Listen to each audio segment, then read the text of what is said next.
saya ingin ke Pak Toto. Pak Toto, Pak Luhut mengatakan dari awal diterima proyek ini, pakai istilah Pak Luhut ya, sudah busuk katanya begitu. Lalu kemudian kata Pak Luhut lagi bahwa China sudah setuju untuk restrukturisasi utang. Itu kira-kira benar akan seperti diharapkan Pak Antoni tadi, akan diturunkan begitu rupa atau seperti apa? Ya menurut saya mungkin ini kita harus kembalikan dulu kepada apa istilahnya ya, aspek legal terkait dengan soal proyek ini sebetulnya. Yeah. Jangan lupa bahwa ada Undang-Undang Kereta Api ya, Undang-Undang 23 tahun 2007. Bilangnya gini sebetulnya, ada dua lembaga yang harus menyelenggarakan kegiatan perkeretaapian. Satu lembaga yang menyelenggarakan atau badan usaha khusus infrastruktur, satu lagi badan usaha operator kereta api. Keretanya? Kereta Api Indonesia, KAI itu operatornya. Oh. Tapi badan layanan infrastruktur kereta apinya belum ada. Oke. Jadi yang kemudian terjadi adalah beban infrastruktur pembangunan WUS, kemudian itu ditaruh aja di tempatnya Kereta Api Indonesia. Sebagai operator dan sebagai operator kereta. Infrastruktur juga akhirnya. Infrastruktur, ya.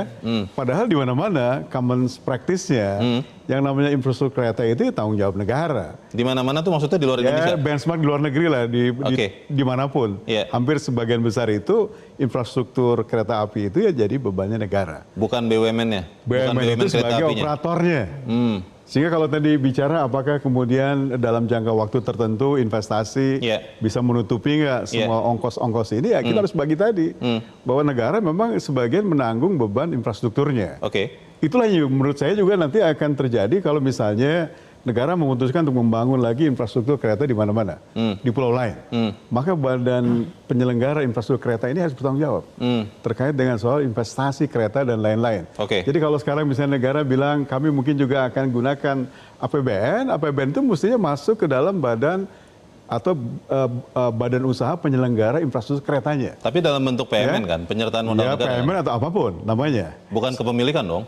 Bukan, dalam arti bahwa dengan dia kemudian mendapatkan investasi negara dan dia menyelenggarakan pembangunan infrastruktur, maka kemudian mereka yang bertanggung jawab. Kemudian mereka hidupnya dari mana? Kan nanti dalam hidupnya itu mereka juga bisa menerapkan tarif. Tapi pertanyaan tadi saya belum dijawab oleh Mas Toto. Kira-kira China Development Bank itu mau menurunkan bunga yang sudah dia naikkan, disepakati tentunya, atau tetap akan bertahan karena merugikan dong? Kalau menurut saya sih kan udah terjadi nih, kita udah bicara misalnya negosiasi, renegosiasi, tenornya sudah dipanjangkan.